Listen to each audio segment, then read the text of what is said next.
everyone, and welcome to the unexpected third and final part of making these Cyberpunk stays. They were based on a historical pattern from Patterns of Fashion 5, but we are giving them a cyberpunk twist. So what more is there for me to introduce? Without further ado, let's get sewing. I figured that 9 eyelets per side would be a nice amount, so I measured and marked the placement with pins.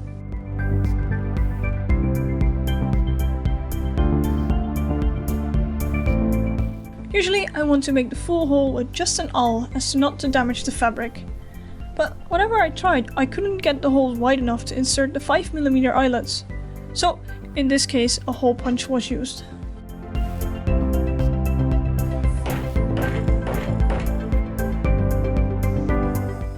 After that we can insert the metal bits and give it another good whack to secure the eyelets.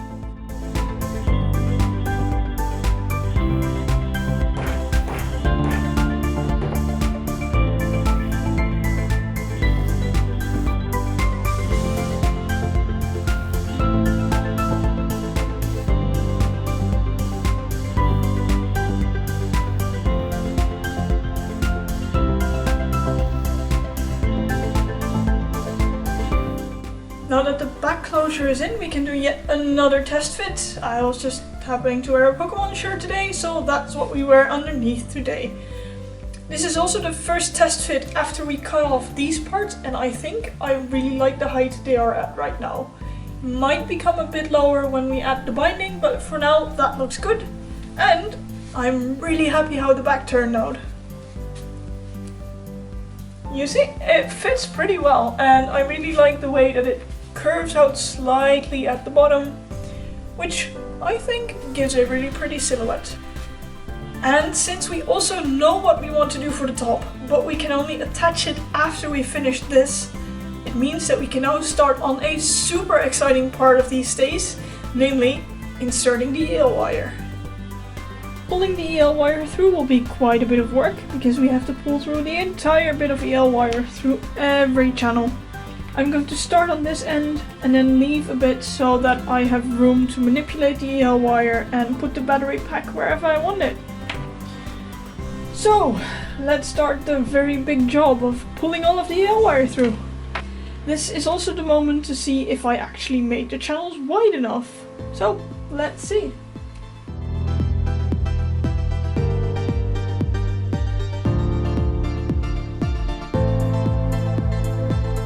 To open up some channels a bit more, I took a really big needle and inserted it into the channel from the other side.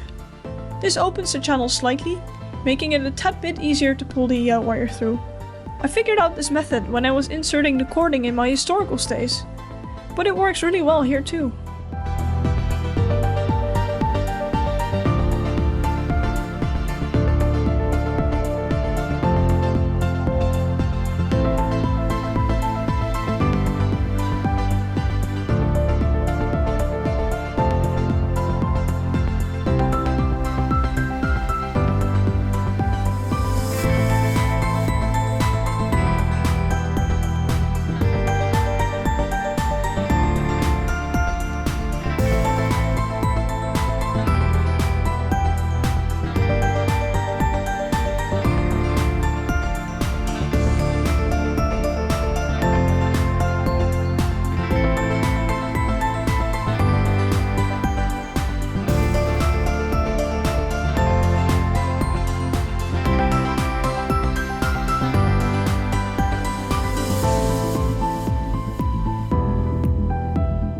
So we got pretty far and now we got to this channel. The thing is, on the top of this channel it is closed. So we have to make a tiny hole here so the EL wire can be inserted. What I'm going to do is take an awl and just insert it on the top here. This mesh is all loose, so we can just push all the fibers to one side, or to both sides actually. And hopefully the hole that we created is big enough to insert the EL wire. There we go. And when we added the band to finish the stays, we can probably hide that hole as well. But we'll see about this. This shouldn't break or unravel because we just pushed fibers aside and we didn't actually break something, I hope. Anyway, for now we can continue inserting all the EL wire.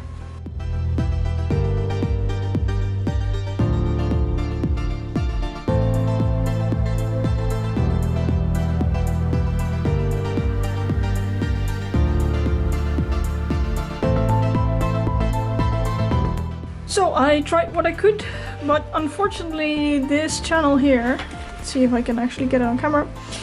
This channel here is too small to actually pull the EL wire through, which means that I'll have to re-sew part of this channel. Luckily I can still untie this and separate this part from that, so I don't have to get all the EL wire under the sewing machine. And I'll just sew this channel, well, about 1 or 2 millimeters wider. Because trying to push the EL wire through can actually damage the EL wire, so I don't want to force that much. So let me re-sew that. So I'm showing this on the back side because it's a lot clearer than showing it on the front. You can see two lines very close to each other. The outside line is the one that I just stitched. So I'm going to unpick the inner line, and that should make just the right amount of difference that we can actually pull the EL wire through.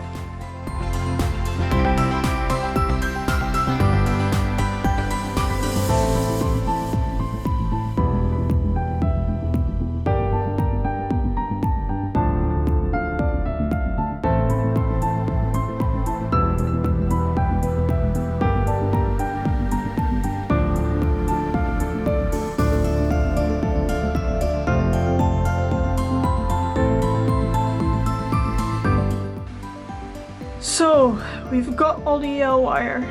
Now, it's finally time to see if this project is actually going to work the way I intended it. I see that the EL wire, when it's turned off, looks really red on camera. It's actually slightly more pink. Actually, I like how it looks on camera, but anyway, if it's turned on, it should look purple, and we should have a nice glowy pair of stays. So let's see about that. And there we go. We've got Cyberpunk stays. I'm really happy that this is actually working out. If this wouldn't work out, well, then all of the work I've done till now would have been for nothing. Anyway, I bought apparently plenty of EL wire. I've still got lots left, so I can cut it off and maybe use it in some other place, but we'll see about that. Which means that right now I can start finishing the edges and see if I can get rid of all the loops, because I think that like this it looks a lot neater. And like you could already see slightly, it's got a party mode. Anyway, time to finish the edges. For the next step, I made my own bias binding of 2 centimeters wide by double folding a strip of fabric with the help of a pin and an iron. Then we attach the bias tape on the front of the stays, leaving a bit of overlap at the edges so we can finish those off nicely later.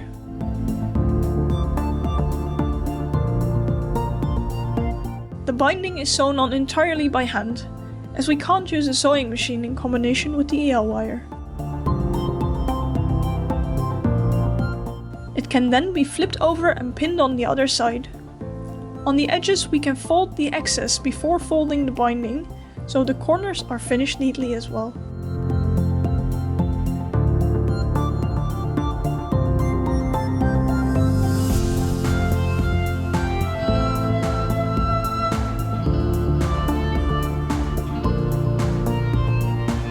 Before I completely finish the top edge, I realized that I might need to actually do the scary thing and cut this bit off, because now I can still manipulate it a tiny bit.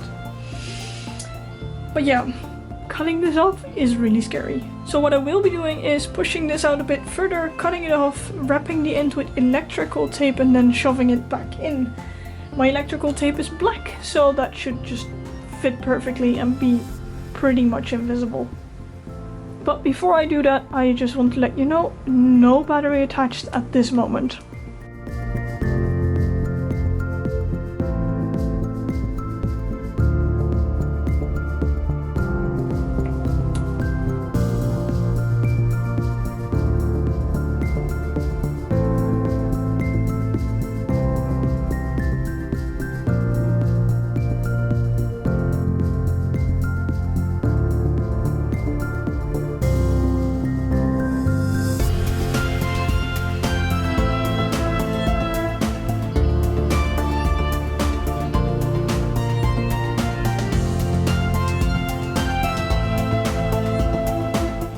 With the last bits of the binding, I also put a tiny bit of electrical tape over the part of the EL wire that crosses over in the back.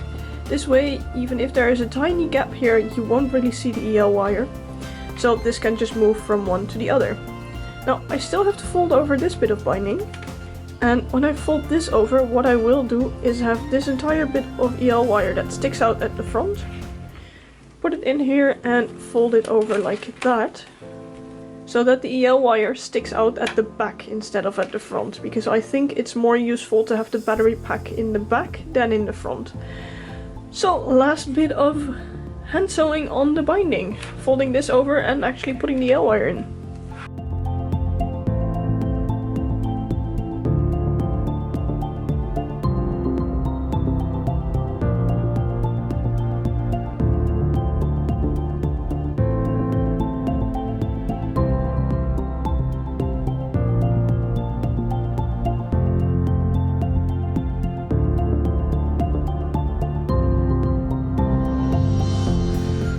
There we go, one pair of stays. I'm really happy with it. And normally stays like this would have been done. Except that these are of course not a normal pair of stays and we still want to attach the top. So that's what we're going to do now. Since I've got the stays, I can now really determine the widths and everything that I want on top, so we can just pin all of that in place. And for that, of course, we need a test fit. I am so happy with the way this looks. So, yeah, let's pin this in.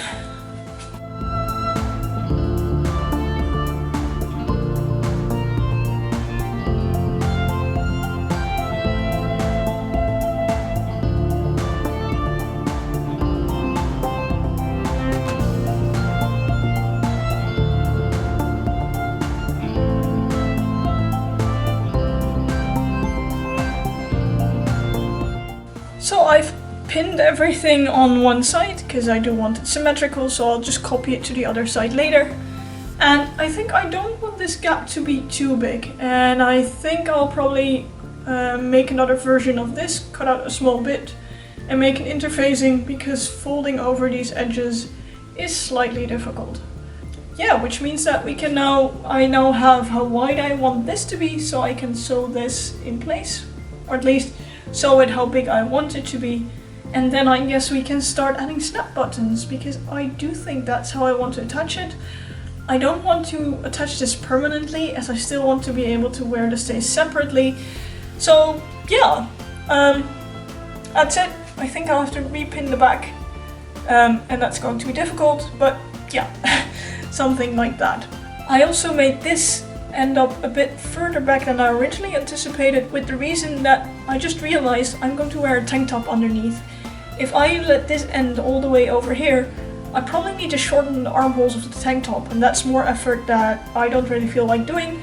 So I'm letting this end up a bit further, so that hopefully I don't have to alter the tank top as much. So yes, time to finish all of this scuba stuff.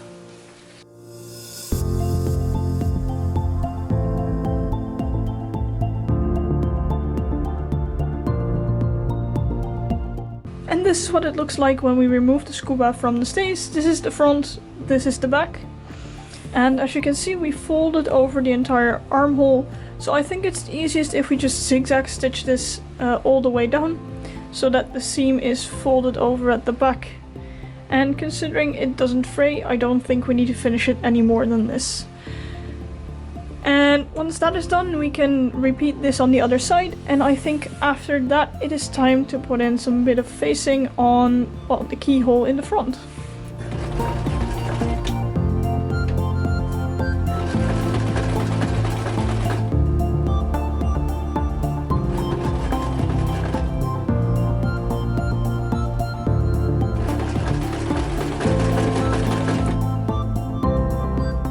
To make the facing for the keyhole, we grab a small rectangle slightly longer than the cut-in bit. This can be attached to the right side of the fabric, trying to have the stitch lines end up exactly at the point the cut-in line ends.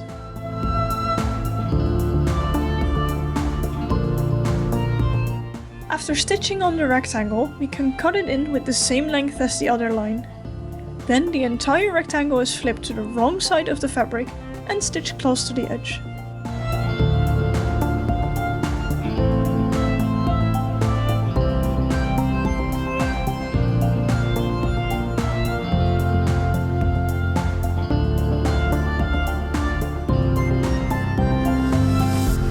There we go. This is what it looks like when it's all finished. The armholes are all nice and neatly zigzagged. And the interfacing bit is also nicely turned over. And with that, we've got a nicely finished gap in the front. Which means that we can start thinking about the next thing, namely the attachment to the actual stays. I wanted to do this with snap buttons, and I looked through my stash and I found some sizes that might work. And I realized that I would want at least 4 on each side, so that it doesn't pull too much. However, I thought I had quite a lot of snap buttons. But I don't have 16 of the same size. I did, however, find this, which is great because it's basically just tape with snaps. That would be great to just attach there. However, it's white. And that is going to show. So either I can use snaps in multiple sizes, that will be quite a work to attach because I've got to attach 16 times 2 because both sides 32 things, or I somehow make this black and just sew it on. You know what? I think I've got a fabric marker pen that might just work for this.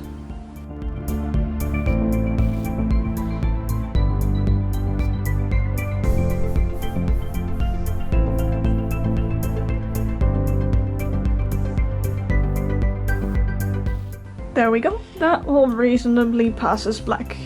Now I'm going to start attaching this part to the stays, specifically this part because it's the female side and I don't have all sorts of bits poking out, so if I wear it without the scuba part, this will be more comfortable to wear.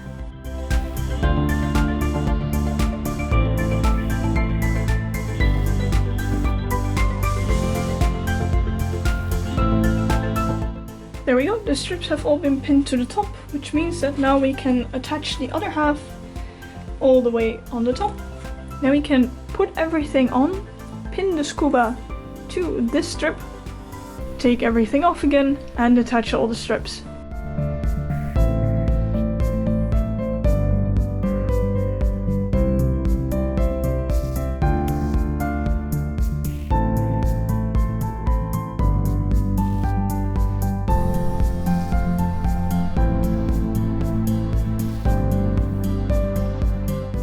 I tried stitching them on by machine on the scuba part, but the snaps were too big to properly fit under the foot, so both the bits of tape on the stays and on the scuba part were once again sewn on by hand. And then came the sudden realization, I might actually be done.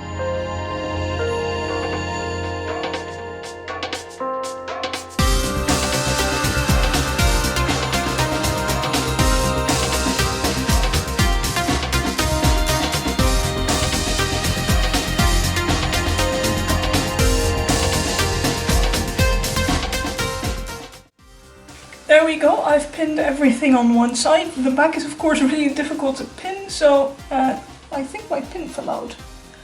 That's crappy.